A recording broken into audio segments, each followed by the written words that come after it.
आज मैं वापस आपके लिए एक हार्ट टचिंग स्टोरी लेकर आया हूँ और मुझे पूरी उम्मीद है कि यह कहानी आपके दिल को छूकर ज़रूर निकलेगी।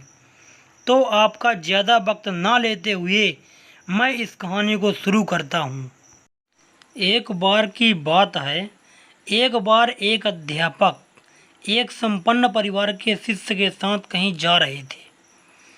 तो उस शिष्य को कुछ मजाक सूझी, क्योंकि उसको रास्ते में किसी गरीब मजदूर के जूते दिखाई दिए। उसने अध्यापक से कहा, गुरुजी, अगर हम इन जूतों को छिपा दें तो कितना मज़ा आएगा। देखते हैं कि मजदूर पर इसका क्या असर पड़ता है। अब उसको तो मजाक सूझ रहा था, लेकिन गुरुजी ने कहा कि नहीं, गरीब इंसान के साथ इस तरह का भद्दा मजाक करना ठीक नहीं है। उसने कहा, क्यों ना हम इन जूतों में कुछ सिक्के डाल दें और देखें कि इस गरीब मजदूर पर क्या प्रभाव पड़ता है। और उन्होंने ऐसा ही किया।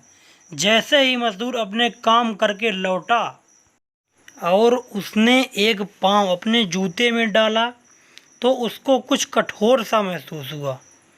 उसके अंदर हाथ डाला तो उसको कुछ सिक्के दिखाई दिए। वह थोड़ा आश्चर्य में पड़ गया। आसपास किसी को देखा तो कोई भी दिखाई नहीं दिया। वापस उसने दूसरा पैर अपने जूते में डाला और वापस उसको उसमें कुछ सिक्के दिखाई दिए। अब दोनों जूतों के सिक्कों को उसने अपने हाथों में रखा और प्रभु की तरफ इशारा किया। हे प्रभु, पता नहीं किस भले मानुस ने यह सिक्के मेरे जूतों में छिपाए हैं, लेकिन जिसने भी छुपाए हैं उसको मेरी दुआ है, ताकि इन पैसों से मैं अपने बच्चों और पत्नी के लिए कुछ खाना और दवाइयाँ ला सकूं। और इतना बोलकर वह वहाँ से चला गया। इस बात को शिष्य और अध्यापक दोनों सुन रहे थे। अब अध्यापक ने शिष्य से पूछा कि अब तुम मुझे बताओ कि तुम्हें कैसा महसूस हुआ, तुम्हारे पहले वाले मजाक या मेरा यह तरीका। तो उसने कहा, गुरुजी, मैं आपसे क्षमा चाहता हूँ। अब मुझे समझ आ गया है कि सच्ची खुशी किस चीज़ में है। और जब हम किसी की मजाक उड़ाते हैं तो हमें कुछ पल का आनंद मिलता है, लेकिन इससे हमें बद्दुआ मिलती है।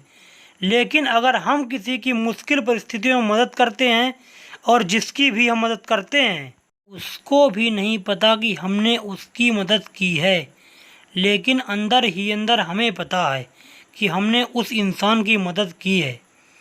यही सच्ची खुशी है।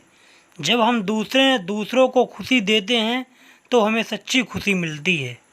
इसी तरह खुशियाँ बांटते रहिए, लोगों की मदद करते रहिए और दान करते रहिए।